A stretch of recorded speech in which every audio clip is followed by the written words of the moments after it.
看一下比赛开始，途中滑行阶段，最后的100米冲刺赢了，漂亮，我们是冠军。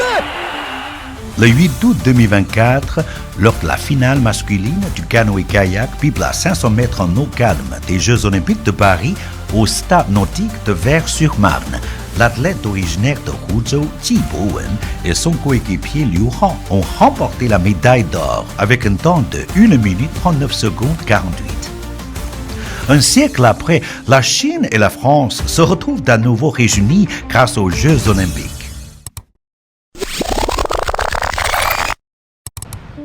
Au début des années 1920, plus de 1700 jeunes Chinois se sont rendus en France pour étudier. Beaucoup d'entre eux ont vécu les Jeux Olympiques de Paris en 1924. On raconte que Deng Xiaoping, alors étudiant en France, a vendu sa veste pour assister en personne à un match de football des Jeux Olympiques de Paris. Des décennies plus tard, il se souvenait encore des exploits de l'équipe d'Uruguay qui avait remporté le tournoi. 就1919年的时候，蒙大利的那个足球俱乐部刚刚成立，每次足球的那活动，俱乐部他都会参加，而且他是在蒙大利还学会跳华尔兹舞什么的，所以邓小平这个他是很有一个生活情趣的这么一个人。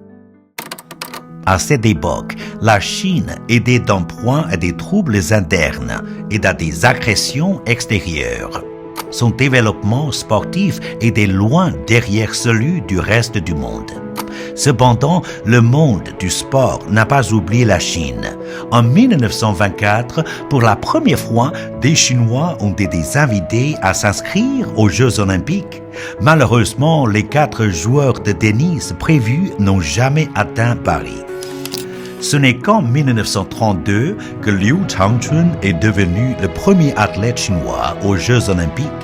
En 1936, Tai Jitao, originaire de Huzhou, a conduit une équipe de démonstration d'arts martiaux à la 11e Jeux Olympiques de Berlin, marquant la première apparition du kung-fu chinois sur la scène sportive internationale. Depuis, les arts martiaux chinois ont conquis le monde. 这件作品是我们著名的艺术家黄健老师专门为今年中法建交60周年以及100年后巴黎重新举办奥运会专门制作的一件作品，叫《同舟共渡》。En mai 2024, l'artiste sino-français Chen Xingdong, originaire de Huzhou, a organisé une grande exposition artistique sur le thème des Jeux Olympiques. Quand plus de 200 œuvres de plus de 100 artistes chinois contemporains ont été exposées à l'Invalide, les Jeux Olympiques ne représentaient plus seulement la compétition et les médailles, mais aussi l'admiration mutuelle, l'ouverture et l'échange culturel entre 2 nations.